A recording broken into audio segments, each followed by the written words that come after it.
At last we have more room to play. Our systems don't kill the poor tonight. Gotta kill the poor. Kill the poor. Kill the poor tonight. Toys and food banks. What a fertile field that is proving to be for this programme. The fellow who rang in yesterday, you'll remember, after being photographed grinning like a Cheshire cat while cutting a ribbon at the opening ceremony of a leisure centre? No. Cinema, perhaps? No. Nursery for children? No. Food bank.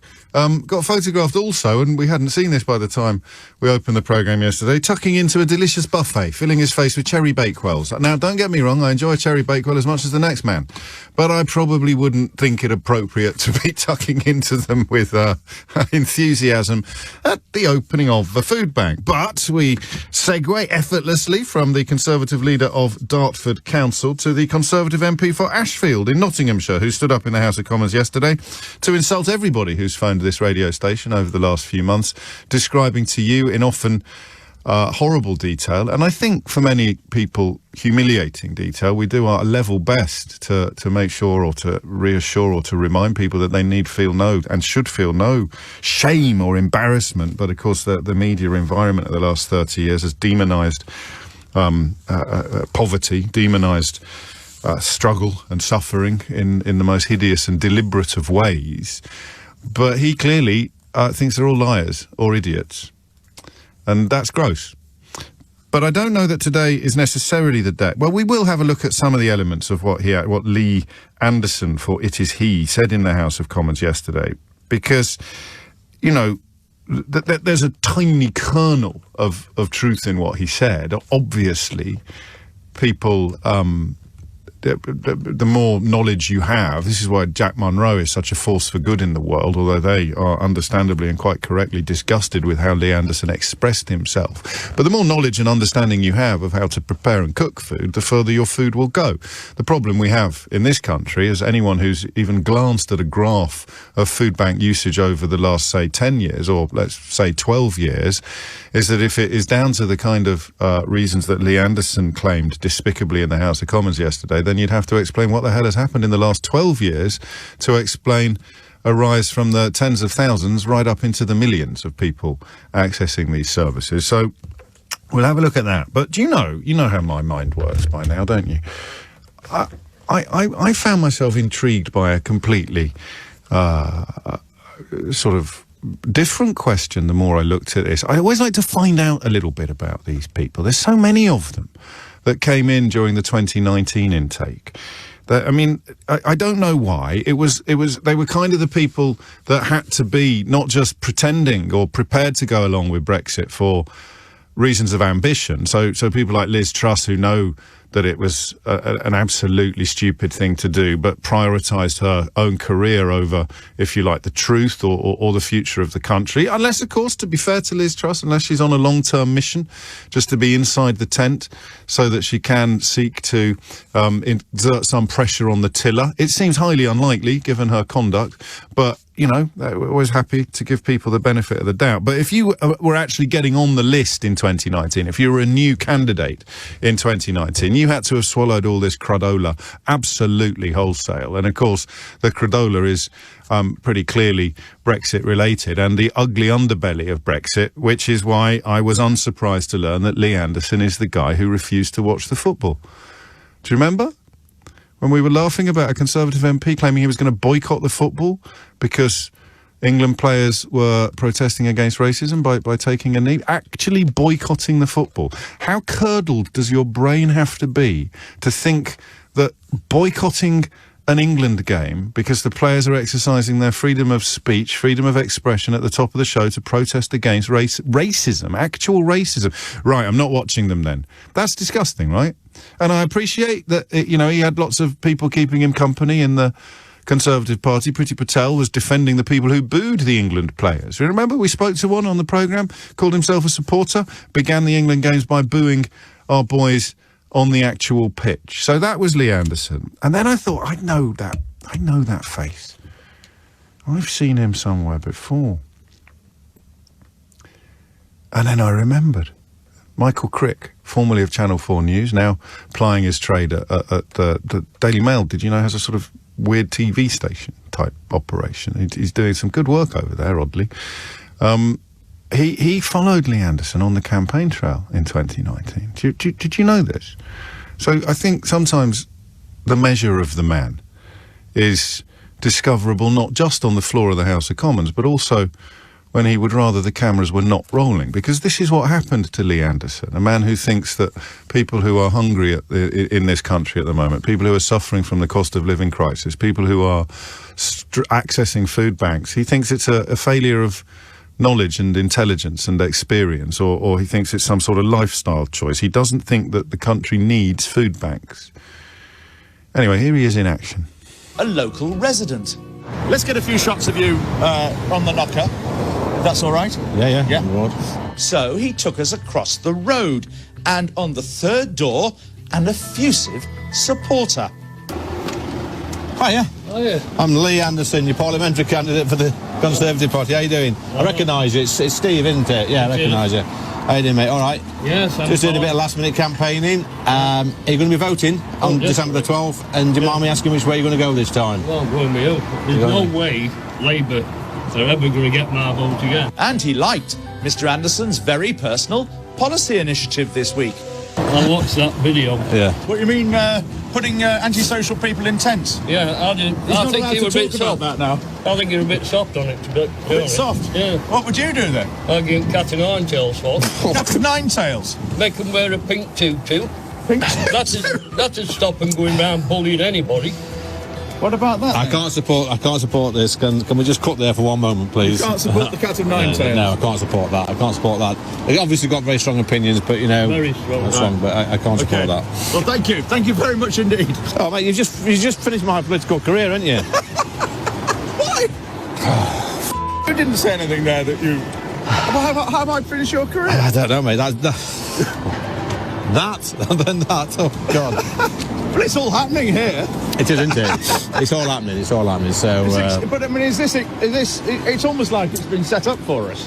Set up? Well, more than I'd realised. For it was only after Lee Anderson had left us that my cameraman producer had the chance to tell me that because Anderson was wearing one of our radio microphones, we'd managed to record him setting up the apparently spontaneous doorstep encounter beforehand. Watch and listen. You can just see Anderson on the phone behind me. Don't just make out you don't make out you know who I am. You know I'm the candidate, but not a friend. All right. I'm at staff car park. Have a quick look. Yeah. All right, I'll see you in a minute. See you, mate. I don't know what words you would use to describe that sort of behaviour, but there was a time, of course, when it would perhaps have ended a political career before it had barely begun. It certainly would have ended campaigns and newspapers would have been in uproar, but it's hard to believe that back in 2019 nothing mattered, of course, except the dreaded B word. And this fella, despite, and I kid you not, having been a member of the Labour Party until 2018, he worked for Gloria Del Piero, went on to win the seat, went on to become an MP. So I see him in a way as the embodiment of those votes that swung the last election, people who'd previously been loyal to the Labour Party, but who have now completely changed their loyalties. In his case, having gone from a party that routinely defends the poor to becoming a man that essentially attacks them. And I wonder what goes on in the minds of these people. That's what I want your help with. It may be a bit ambitious for a Thursday morning, but I think the man's been radicalised, hasn't he? How do you go from being a Labour Party worker in 2018 to standing up in the House of Commons to insult people using food banks in 2022? It's only a part of the conversation that we'll have this hour. The question of how do you think that happened? You don't know the man, but you probably know someone like him. He's like the human embodiment of the Red Wall. But also, fair play to Stephen Crabb, a Conservative MP who joined in the criticism of Anderson yesterday. We call him a fraudster. That was fraud, wasn't it? That he did on the doorstep there. Fraudulent behaviour, fraudulent conduct, setting up a interview, asking someone to pretend that they're not friends, and then opening the door. And I think yes. So or a con artist. We call him a con artist. It was a con, that right? It was a con artist. So he's a con artist. He's a conservative. He's also. And what word do you use to describe someone that would boycott watching England play football because the players were protesting against racism? I mean, who doesn't like? What would you call someone who's got a problem with anti-racism protests? Who feels attacked by anti-racist behaviour? Is there a word for someone who would feel personally affronted by anti-racist behaviour? I can't think of one. I'm normally quite good at this sort of thing. Let's just work this out. So here is something anti-racist, and here is someone who feels attacked by it or upset by it. Can we think of a word to describe someone like that? So you got an anti-aircraft gun, right? Who's going to be really disturbed by an anti-aircraft gun? An aircraft. Am I right? So if you've got anti-racist conduct and behaviour, who's going to be really disturbed by anti-racist conduct and behaviour? Oh, this is terrible. I've got nothing. I was just tipping my... Anyone? Can anyone help with this? Anti-aircraft gun really annoys aircrafts. Anti-racist campaign really annoys... what? Anyway, Lee Anderson is the answer. Really annoys... So, anti-aircraft gun really annoys aircraft. Anti-racist campaign really annoys Lee Anderson, who's also a con artist, who sets up interviews on the doorstep of voters' houses under completely false and fraudulent pretences. So he's an absolute charmer, isn't he? I mean, crikey. Poster boy for Boris Johnson's Brexit Britain and a member of the Labour Party until 2018. So, what happened, do you think, to Lee Anderson? 03456060973. What do you think happened to the man? Was he always like this? He just hid it while he was working for Gloria Del Piero? Or something happened between 2018 and 2022? I do not know. But I do know this. The country needs food banks. It's an absolute tragedy. It's a shameful phenomenon. It's a disgrace that that we do need them. How would you convince him that the country needs food banks? 03456060973. I don't like doing this. It takes a toll on all of us. But if you've got an elected member of Parliament standing up in the House of Commons claiming that food banks are not needed, we have to do it. We have to drive it home. So there's two questions. There's the personal question. What happened to him and what is going on in the mind? Why would a Conservative MP feel the need to claim that food banks are not necessary when only yesterday we were speaking to the Conservative leader of Dartford Council, who thinks that opening a food bank is such a wonderful thing that they throw a little party, stuff their face with cherry bakewells and get photographed grinning like a Cheshire cat while cutting a specially provided ribbon. So how do you prove to someone that food banks are necessary? And why do you think we have to? Why do we have to prove to people like him that food banks are necessary? Where does the impulse to believe the worst of people come from? And how could he have spent the best part of 3 decades in the actual Labour Party? I've got some breaking news for you as well, which Theo Usherwood... Actually, should I build a bit of suspense? Get Theo Usherwood to come? I tell you what, he's got that look on his face. His eyebrows are twitching. There's some big news afoot in the world of politics. Find out what it is after this. The Trussell Trust is just one supplier of food banks in this country. In 2010-2011, they provided 61,468 3 days emergency food parcels. That's 61,468. In 2020-21, they provided 2,568,597. So here is the Conservative MP for Ashfield in Nottinghamshire explaining how, in the space of 10 years, I can't do the maths off the top of my head, so I'll just give you the numbers again. One food bank provider, the Trussell Trust, perhaps the best known, has gone from providing 61,468 3-day emergency food packages to providing 2,568,597 in 10 years. Why is that, Lee? But my invitation is to everybody on that side of the house. Come to Ashfield and work with me for a day in my food bank and see that the brilliant scheme we've got in place, where when people come now for a food parcel, they have to register for a budgeting course and a cooking course. And what we do at the food bank, we show them how to cook cheap and nutritious meals on a budget. We can make a meal for about 30 pence a day, and this is cooking from scratch. They're glad to give way. The honourable member for giving way. Can you answer me a simple question? Should it be necessary to have food banks in 21st century Britain? I thank the honourable gentleman for his intervention. He makes a great point, and this is exactly my point. So I invite you personally to come to Ashfield, look at our food bank, how it works, and I think you'll see firsthand that there's not this massive use for food banks in this country. We've got generation after generation who cannot cook properly, they can't cook a meal from scratch, they cannot budget. The challenge is there. Come, I'll offer anybody. You start there with glazed expressions on your faces, looking at me like I've landed from a different planet. Come to Ashfield, come next week, come the week after, come to a real food bank that's making a real difference to people's lives. And I'm going to end now, Mr Deputy Speaker, because, they're not listening. These are a generation of MPs that never listen. But the good news is, well, it's bad news actually, because this Labour Party, that they're out of control, they're out of touch, and thankfully, they're out of power. That's me done, Mr Deputy Speaker. I think he'd be used to glazed expressions, or maybe he got confused because he hadn't actually arranged in advance for the people listening to him to be pretending not to be his friends like he had done in that footage that I played you before. What an absolute clown. Was he pretending not to understand the question, or did he genuinely not understand the question? And the Labour Party that he's delighted isn't in power is the one he was a member of and a worker for until 2018. All right, front of the queue if you are in Ashfield. If you're in his constituency and he doesn't think you need food banks, give me a call now. Talk me through about whether or not you agree with that conclusion. Because if people are rejecting potatoes in food banks because they can't afford the energy to cook them, then someone's telling porkies here, and I don't think it is the food bank user. 22 minutes after 10 is the time. Theo Usherwood has... I forgot, this is when you do this breaking news, I forget to look up new dance styles to pretend that you've deployed... Wait there a second.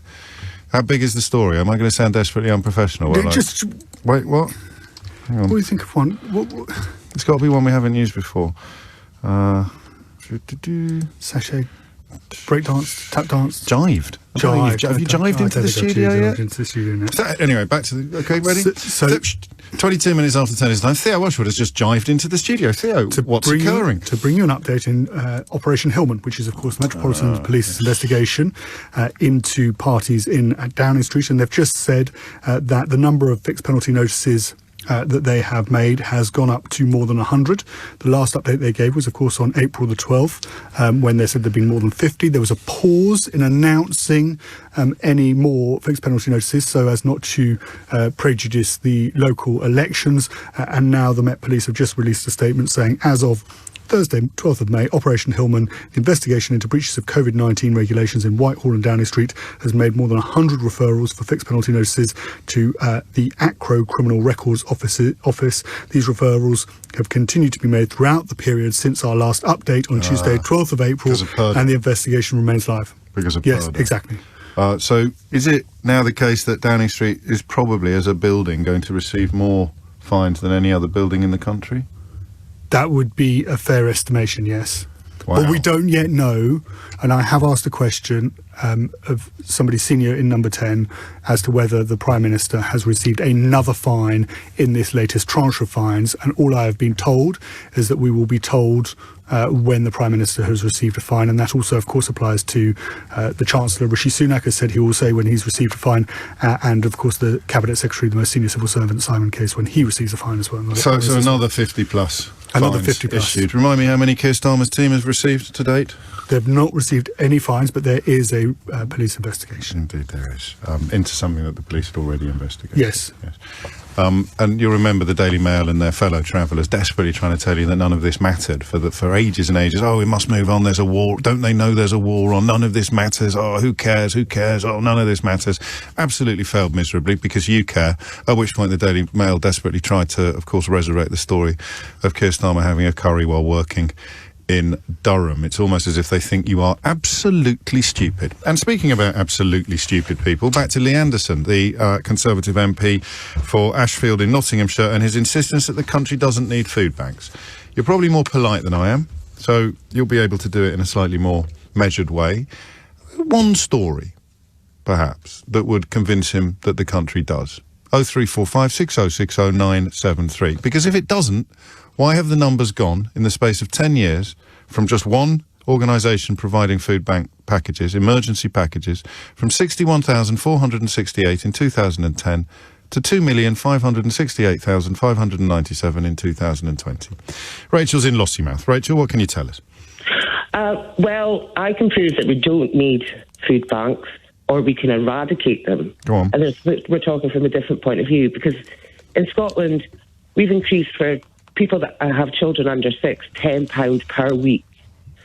And the Trust and the likes have come out that there's less food banks, emergency parcels. I understand your point, but you're not addressing Lee Anderson, are you? Because that £10 a week is not available to the constituents of Ashfield. Not there, no. But in other areas of Britain, there is.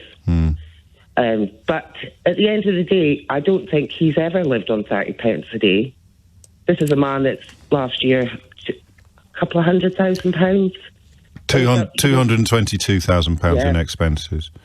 I'm never quite sure how pertinent that is in the context of these sort of conversations. I think it has some pertinence, but it is for staff, it's for office costs, it's for everything else as well. But and £4,100 on travel and subsistence. I think it's probably fair to say that if he was living on 30 pence a day, bearing in mind that every single penny of that £220,000 ultimately comes from the public purse, if he was living on 30p a day or feeding himself on 30p a day, he probably would have filed rather smaller expenses claims. Yeah, we pay our taxes, but we're not getting any money back that could actually build up people's money so that we don't need food banks. No, clear. I mean, what you're saying in quite a roundabout fashion is that this is the result of political choices that have been made by the party that Lee Anderson decided to join in 2018. They vote down the triple lock. Pensioners are now in poverty more and more. Children don't have to be in poverty. We can prove that in Scotland, and the money's going up again later on this year for the children in Scotland. Briefly, Rachel, what goes on in the mind of people like him? And I appreciate that's quite a big ask.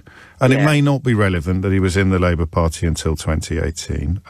It may well be that, the conduct he deployed on that doorstep, that deeply dishonest and fraudulent behaviour is symptomatic of his entire personality and his entire life. We don't know. It was his first appearance really in the public sphere. But give him a break and presume that in 2015 he'd have been as disgusted as we are by the thought of an MP, a Conservative MP, standing up in the House of Commons and insulting people compelled to use food banks. What happened?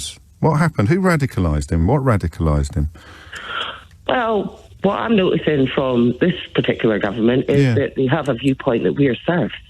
They want to bring us back down to an Edwardian level, charitable level. Which would play in with yesterday's conversation. Taxes, they want to see charities taking care of people, and that's not what the government's for. That's not what that's. And the more you can, the more you remove things like this from the responsibility of government, the lower the tax burden is upon the people who are a million miles away from the sort of experiences that we hear about on this radio station. It's not just me. Every presenter has taken harrowing calls from people truly struggling to eat. 2 million people going a whole day without food when this fella's claiming they can do it all for £2.10 a week. Thank you to Gary Burton, who has such faith in my mathematical skills. He's tweeted to say 30p a day is £2.10 a week, James. Cheers, Gary. To be honest, it's the kind of thing I might have got a bit wrong. Lucy is in Nottingham. Lucy, you're in that neck of the woods. What would you like to say? I just think it's wholly insulting to the people that do use food banks to deny that they need to use them and assume that they need budgeting and cooking lessons. I work with families I refer to food banks, and the number of referrals we're doing has gone through the roof. And it's not because people can't budget. We're not being asked to do budgeting work with the families. You can't budget nothing, can you? If you've got nothing left after you've paid all your bills, then there's nothing left, so you need to use a food bank. There's also, let's imagine that we could come up with a meal for 30p a day, right? Let's imagine that we could. What would it be? I don't know. Probably you'd have to soak your own beans overnight, buy the cheapest tomato value, and have a bean and tomato stew or something like that. And what's really gross here is that's essentially, it's gruel. Gruel. I was just thinking the exact same thing when you were saying it. Why should people live like that? Why? In this day and age, why?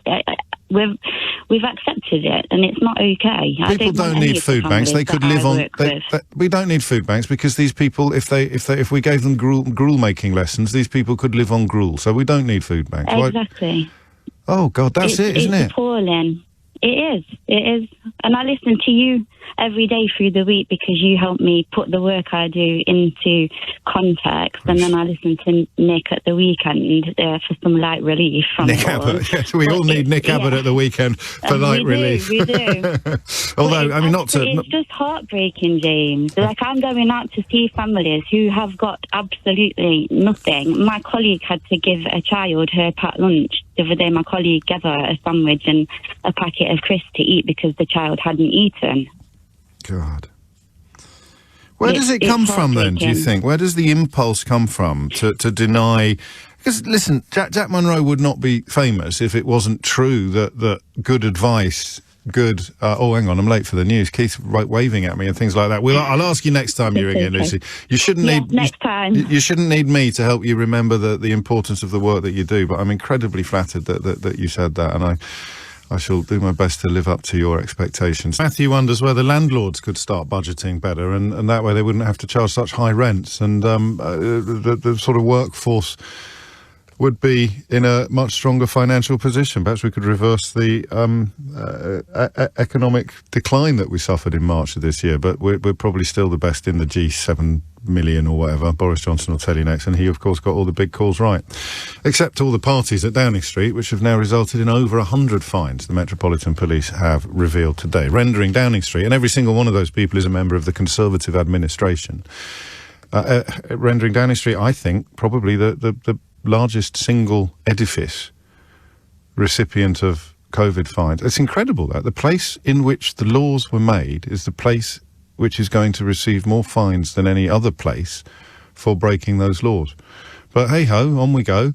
I returned to food banks for obvious reasons this morning. A politician called Lee Anderson, who you may not recognise, but you have heard of him before. He's the one that was so upset by the anti-racist protests undertaken by England footballers before the Euros that he announced he was going to be boycotting the Euros. Still trying to work out what you'd call someone who is disturbed or outraged by anti-racist behaviour. It'll come to me, I'm sure, probably on the way home. You know, I'll be sitting on the bus 1:10 and I'll go, oh, I know what it is. You know what it is. Anti-aircraft guns. Aircrafts have a problem with anti-racist campaigns. He's got a problem with... And he's also the fella that got busted on television, got busted by cameras and microphones, setting up a completely fake encounter on a doorstep while he was campaigning in Ashfield in 2019. Don't let on that you know me. Or words to that effect, without realising that every single syllable was being picked up by the microphone. But people who use food banks, that's because they're too thick to know how to budget or to cook, says the brain of Britain, Lee Anderson. John's in Colchester. John, what made you pick up the phone? Well, I just can't tell you how angry I am about this, James. What made me pick up was that balloon yesterday coming away with, it can only be lies. I work in a food bank. I work in Colchester Food Bank, albeit that it's actually in Pretty Patel's constituency, albeit it's part of Colchester. Yes. And I see people in work who stroll round the car park for 45 minutes because they're too embarrassed to walk through the door. And food banks are operated by compassionate and caring people. I have yet to meet somebody who isn't. And to suggest that one of them would sit and patronise somebody who's had the guts to walk through the door. I mean, we're nice to them. They're nice places to come to. But to patronise somebody to that level when they're in full-time work and they have walked through the door and have stood, I mean, men crying, having to be sat down because they can't bear to tell their parents they can't feed themselves. This man is an affront. How he can get elected, well, I think that of the Tories in general, but how these people can get elected while having no compassion for the people they represent, I just don't understand. I do understand. I mean, in the context of 2019, it's sadly all about the B word, but I don't know, even with the unravelling of the con with regard to Northern Ireland at the moment, I don't know that people are quite ready to admit that yet. I am going to point out that plenty of people who would identify as Conservatives, including some MPs, will be just as disgusted by this as you are. And also, that oddly, I have to put him in relief to the fellow we had on yesterday, Jeremy something, who is the leader of Dartford Council and was photographed grinning like a Cheshire cat and cutting a ribbon and celebrating the opening of a food bank and later stuffing his face with cherry bakewells. I could actually make a point about that as well. Yeah, James, go on then. and It was hard to get through. It was hard to get through yesterday. It's a miracle he did. Go on. Yeah, well, it's a bit of a slight criticism, but it's a confused criticism. Getting people, I mean, a lot of people, I've not noticed it so much today, it's quite early in the day yet, but a lot of people mentioned the shame and humiliation on the air yesterday of walking into a food bank. Colchester Food Bank, there is no shame and humiliation. No, you misunderstand. I'm not patronising you. People are merely talking about the fellow walking around the car park for 45 minutes, just like you just did. That's what they're describing. Yeah. That's all. To clarify, I work there. I'm not a client. No, I know you're not. But what word would you use to describe how that fella in the car park feels? I can't use the words, James. It must be terrible. Yeah. I mean, for society to have put that pressure on you, that you feel you can't reach out to help in a society you've contributed to, must be atrocious. And now this bloke's saying 30p a day. 30p. We can make a meal for about 30p a day. So he is genuine in it. And oddly, it often happens on the programme. I need to start taking calls before my own comprehension clicks in completely. He is literally saying we don't need, even if he was right, which he isn't, but even if he was right, he's saying we don't need food banks because people can live on gruel. Well, he's an idiot. I mean, it's plain and simple. I tell you, James, if you can contact anybody in his office, I will go to Ashfield and I will report back for your show, because it's a lie. There's just not a food bank employee would patronise someone like that. I don't believe they would. Well, it's not the BBC, mate. I haven't got armies of workers waiting to jump up and set this up. But, you call him a liar. I would normally say, well, you don't know that he is a liar. But given that we opened the programme this morning by playing footage that proves he is incontrovertibly a liar, I'm perfectly comfortable. In fact, would you like to say it again, John? Lee Anderson is a liar. Yes, I would. It's fantasy. Honestly, he can take me to. He can phone me up. I'll go to the food bank. It doesn't happen. There you go. And as I say, I would normally spring to the defence of almost anybody called a liar on the programme. But given that we began the programme by providing irrefutable proof, evidence on tape, that Lee Anderson is a massive liar, in fact, his pants are on fire, I'm happy to let John's comments stand in this case. Jason's in Great Harwood. Jason, are you anywhere near Fylde? Fylde, about 40 minutes away. Okay. Yeah, I'm more the East Lanc side. I don't know Lancashire as well. I don't know Lancashire as well as I should, but without risk of jinxing anything, if Kidderminster Harriers get a result tonight, I might be trying to get to Fylde and back to watch 90 minutes of football in a week and a half. But anyway, I digress, Jason. Fylde, Blackpool, you can have a great weekend. Well, I can't have a whole weekend away. It's a bit posher. Lytham. They've still got a statue of Les Dawson there, haven't they? I went to Lytham as a child. What made you pick up the phone, Jason? Where do I start with this clown? Let me get it out of the way. I want to put my cards on the table for a start. Go on. Yes, I am one of them. I am a Conservative Party voter, and I have been from the age of 18. Yeah, but you didn't vote for people or ideas like that, so you don't have to. Absolutely there's no sackcloth not. and ashes from me, mate. Don't worry. Absolutely. And so I've just thought I'd get my cards on the table first before people accuse me of anything else. And I am utterly mortified. And I've got a slight sort of a recommendation, if I can possibly put it to this chap. Yes. Why don't we stop all this? Because we could solve the food bank crisis and feed people with this. I genuinely think so. We stop subsidising all the bars. We stop subsidising all the restaurants and everything in Westminster, and we give them all 30 pence a day. And let's see him come back on that. I know you're being a bit cheeky on that, and I do. But there you go. I know it's rather tongue-in-cheek, yes. But it's sort of to reinforce this ridiculous notion that it says 30 pence a day. It's obscene. Look, I'm a Conservative, as I said. I'm in a relatively comfortable position. Sure. I think it's utterly obscene. A country like ours, one of these leading G7 or whatever you want to call them, with an economy that Boris Johnson keeps telling us he's growing and he's brilliant. It shrank in March, just not to rain on your parade. It shrank in March. It did. It's actually dipped a bit, yes. Yeah. I totally agree with that. But they keep ploughing out these things, and yet we've still got people using food banks. And also, they're branding them as scroungers and this and that and the other. But I know someone who's on a minimum wage who actually works all the hours God sends and still uses a food bank. Have they tried budgeting? Have they tried budgeting better or cooking lessons? I don't think they can budget any less. I actually took them out for a pint the other week, so there you go. Yeah. I don't think they can budget any less. Blimey, times must be hard, Jason. Times must be hard. Times must be hard, but yeah, let's do that. Let's get rid of all the benefits we give them in their subsidised restaurants and bars are given 30 pence a day. Let's see what he comes back with. Do you know what? Even if it was only for a fortnight and a reality television show, it would probably serve a purpose. But that, oddly enough, and I'm going to labour this point because I always labour points when I've been slightly surprised by them. It's not the callousness of what he said. It's the subtext of what he said, because the subtext of what he said is that we don't need to support these people. These people do not need help because they could live on rations. They could live on gruel. They could live on 30p a day or 30p a meal. In prison, it's about £2 a day. And think of the economies of scale. Here it is. Hi, James. I work in a jail in England. We provide meals to prisoners for around £2 a day. See the attached link to a question to the Minister for Justice where this is confirmed. And think about the economies of scale that the Ministry of Justice is using when it buys raw materials. And that's the food prices. That's not including energy, I don't imagine, or you know, the rent. I mean, not that you pay rent in a prison, but you know what I'm talking about. Stephen's in Glasgow, lovely part of the world. Stephen, what would you like to say? Morning, James. Hello, Steve. Sorry, I missed you in Glasgow as well. I was devastated to see that you were here and I missed you. I had a great time. I'll stay up for longer next time. I absolutely will.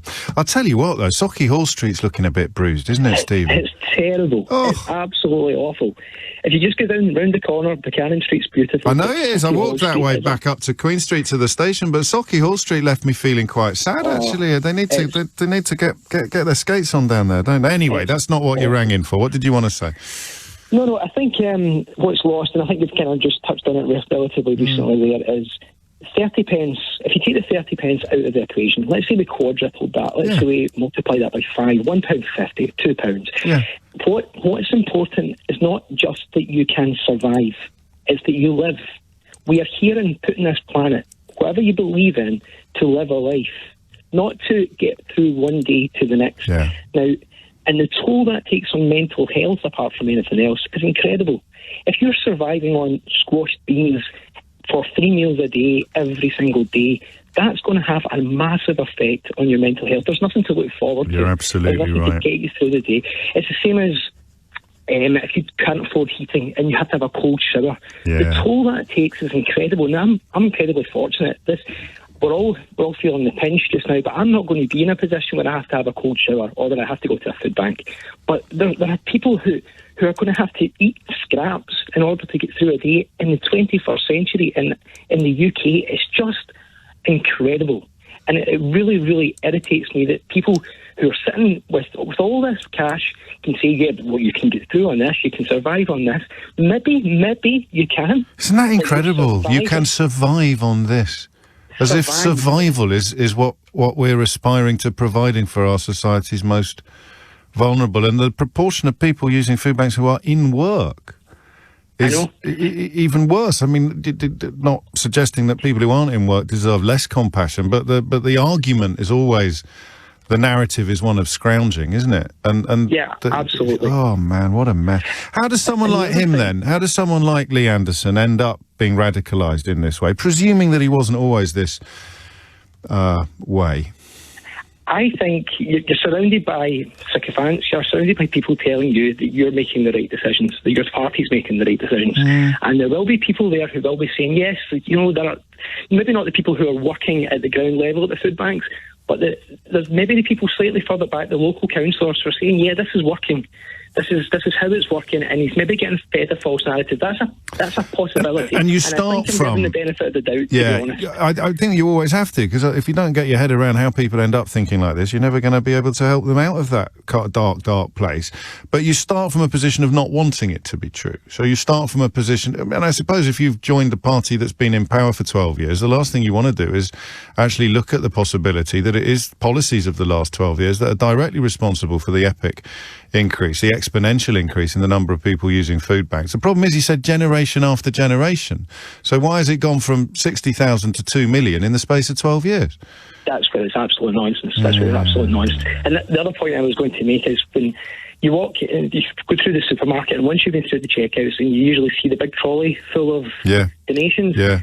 If you look at that, it's primarily baked beans. It's primarily, very basic things, and that's great because people are obviously donating. Sure. But what people fail to think about is the things that make life just a little bit better. A tin of rice pudding or something like that. Yeah, a nice deodorant, a nice shampoo. Morrison's do a cracking job. Morrison's fill the bags for you, and you don't see what's in them, and they liaise with the local food banks about what is most needed. But you always chuck in something that might be described as a luxury, and then people like Lee Anderson will have an embolism. They had what? They had a Snickers. A Snickers. I invite everybody to come to my constituency. I'll show you what we do with a Snickers in my. I mean, 30p. Gruel. What's the word for it? Something rations. It's like, is there a Victorian? I mean, it is just incredible. Imagine if someone turned up asking for a bit more. He'd go full Mr. Bumble. More? Oh, man. Anyway.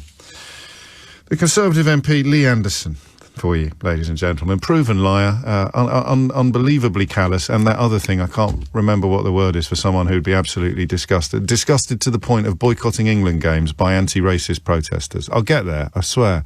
Anti-aircraft guns, problem for aircraft. Anti-racist campaign, problem for... Back to Lee Anderson. Absolute charmer, isn't he? Someone's just pointed out that a Snickers is 65 pence in Sainsbury's at the moment. That's more than 2 meals, according to this plum. Stuart's choice vocabulary, not mine. I haven't used the word plum for a while, have I? So I search around for a word, because off-air, if you ever meet me off-air, I do swear a bit. All right, a lot. But somehow I've managed throughout the years never to swear on air, so I quite like expressive pejoratives that are not profane. Plum was my favourite for a while. Thank you, Stuart. I think plum's due a comeback. Pete's in Bristol. Pete, what would you like to say?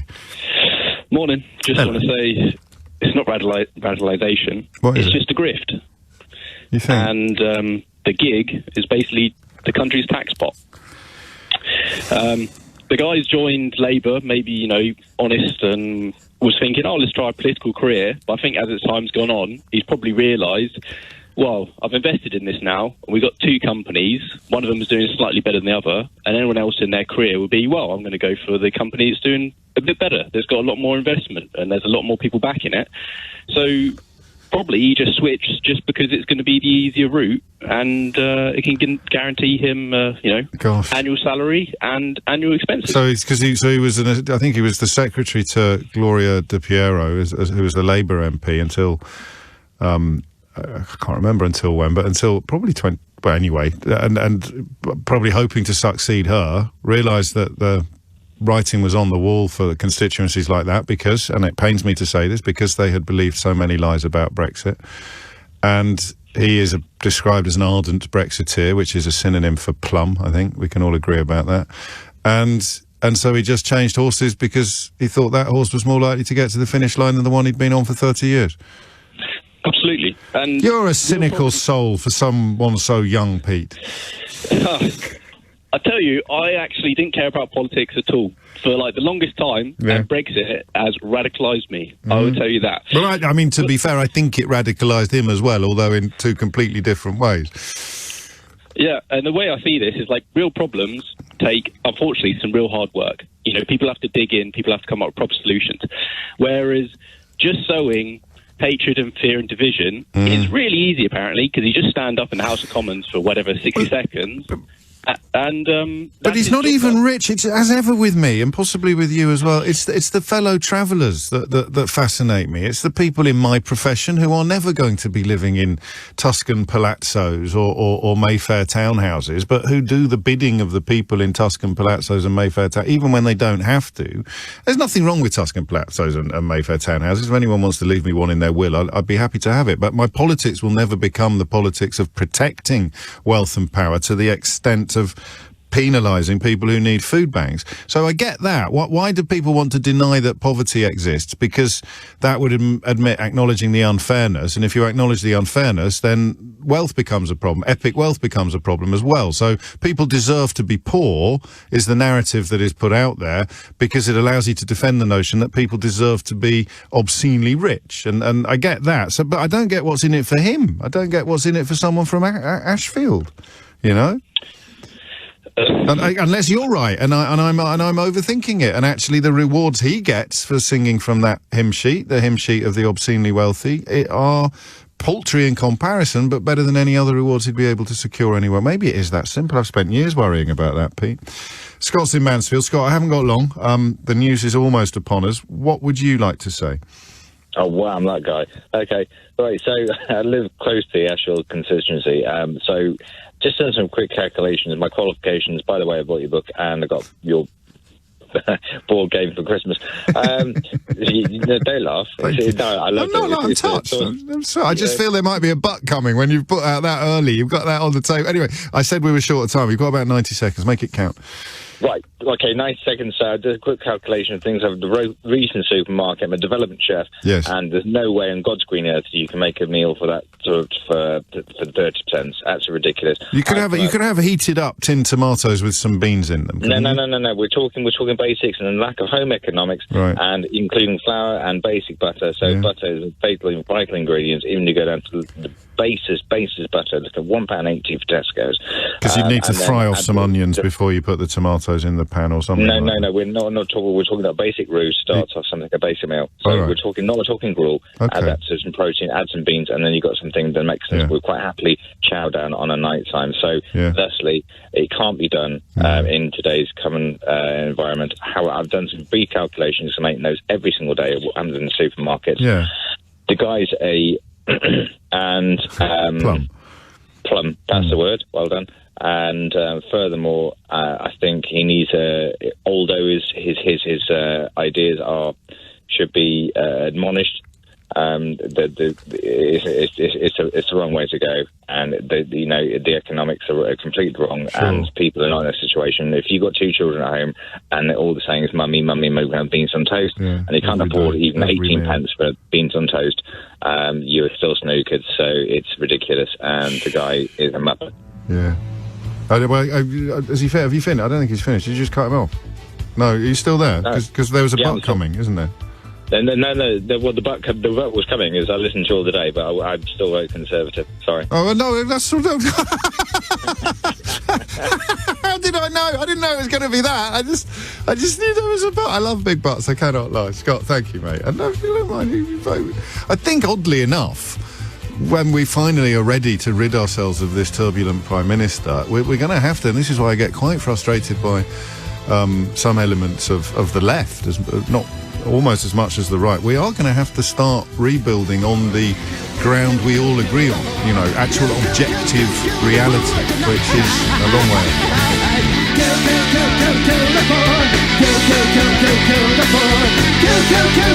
away.